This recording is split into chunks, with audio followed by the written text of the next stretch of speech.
Pero más allá quizás de esta connotación que tiene la escuela en la actualidad, mi presencia obedece a la intención de que se pueda de repente comentar o dar luz sobre algunos conocimientos que se han adquirido en el último año debido a que la escuela cumplía 121 años.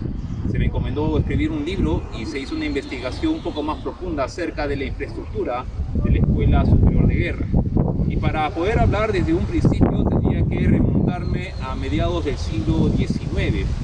Hacia mediados del siglo XIX la costa de Lima pues era lo que ahora conocemos como Barranco y Chorrillos. No existían propiamente como distritos más que como un poblado, como algunas casas de playa que estaban al sur de la ciudad de Lima. Se comenta que fue el mariscal Ramón Castilla que luego de una rebelión entendió que la ciudad de Lima debía tener un punto de defensa ubicado hacia el sur de la ciudad. Entonces parece ser de que el mariscal Ramón Castilla pensó en tener un cuartel en lo que vendría a ser el distrito de Chorrillos. Pero con el tiempo este cuartel no solamente fue una instalación militar, sino que también se convirtió en un centro de distribución de líquido vital, que es el agua. Y esto lo hemos observado, lo hemos descubierto gracias a unos documentos que se han encontrado en archivos. Y eso hace referencia, o por qué les comento de ello, porque siempre o alguna vez hemos escuchado que debajo de la escuela de guerra hay canales o túneles subterráneos. ¿Ya? Quizás hemos estado haciendo los estudios aquí, nos han comentado que había túneles por donde los oficiales podían salir o inclusive alguna broma, ¿no? Por ahí se escapó tal en determinado examen. Pero bueno, ese túnel en la realidad sí existe. Es un túnel que si podemos observar junto al lado izquierdo hay unas tapas que están al inicio de la escalera. Si ustedes pudieran bajar por ahí, van a encontrar un túnel que más o menos dirige cruza todo el patio, llega hasta la entrada más o menos de la escuela y se cierra ahí. Pero ¿por qué existe este túnel?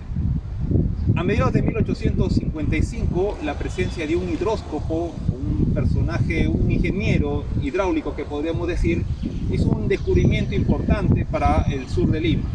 Descubrió que en la quebrada Armendáriz se habría formado un manantial subterráneo que no se conocía, pero que de repente se tenía noción porque el agua cae por el acantilado, ¿verdad? Por lo cual también se llama Chorrillos el distrito, coincidentemente.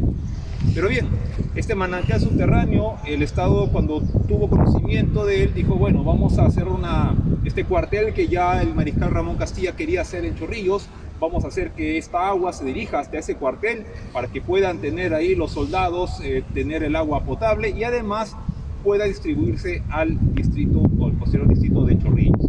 Es así entonces que los trabajos se inician hacia 1862, pero la construcción de este acueducto, digamos, tubería de la época, no es como el día de hoy enterrada con arena, sino que era básicamente un túnel donde se extendía una tubería de cobre, ¿no? O de algún elemento parecido.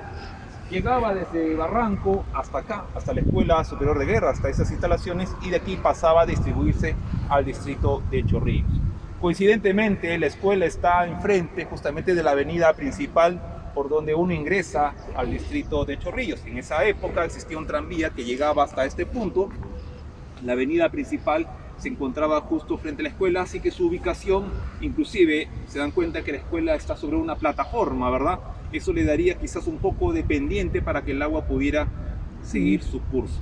Entonces, con estas características, con este diseño, con esta forma en la cual se visionó que este edificio sea un referente, se construye y hacia 1867, como indica en la reja que está en la entrada, si ustedes se habrán dado cuenta, al lado derecho hay una puerta auxiliar en la parte superior. Dice año, 1867, la primera parte acá parece decir año, y en el medio están las siglas CM. Consideramos que posiblemente habría sido pues colegio militar o cuartel militar. Entonces, esta instalación se crea para la seguridad de la defensa de Lima y eventualmente para que también pueda, de repente, como está frente a la bahía, puede de repente llegar a un barco que los pueda trasladar hacia el norte o hacia el sur, como sucedió durante la guerra con Chile. Así que toda esa planificación se tuvo en cuenta para la creación de esta instalación. Ya era el año de 1874, parece ser que ese año se termina de construir todo lo que faltaba y es por eso que empieza a funcionar la Escuela de Clases y Soldados. Esta Escuela de Clases y Soldados que va a preparar a los clases y soldados, valga la redundancia, que van a marchar hacia la campaña del sur durante la guerra con Chile. ¿Qué pasó durante la guerra con Chile con esta instalación? Se convirtió en lo que en esa época se llamaba Hospital de Sangre.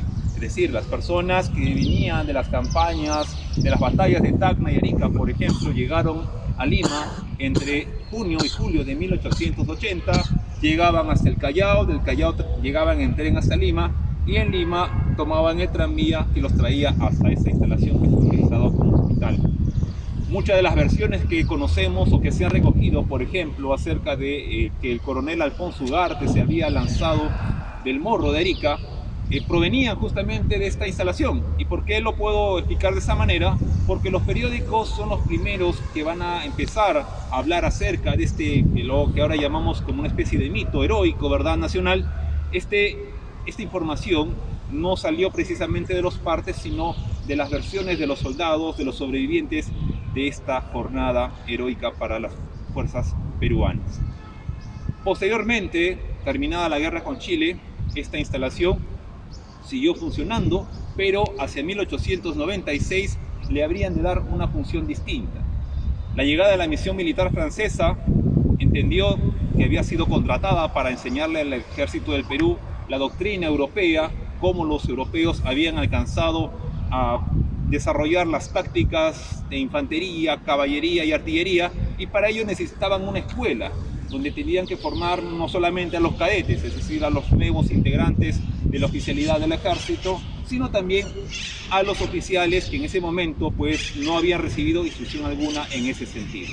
Es por eso que esta instalación se remodela y se inaugura nuevamente, o se reinaugura, como Escuela Militar de Aplicación el 24 de abril de 1898.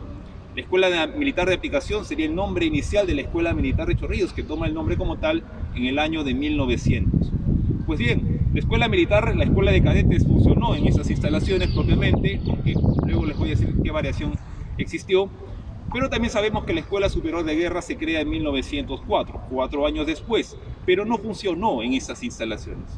¿Dónde funcionaba la Escuela Superior de Guerra? Inicialmente era el segundo piso, o es más, un par de salas del Estado Mayor General del Ejército, que se encontraba en el centro de Lima, a las espaldas del Congreso de la República.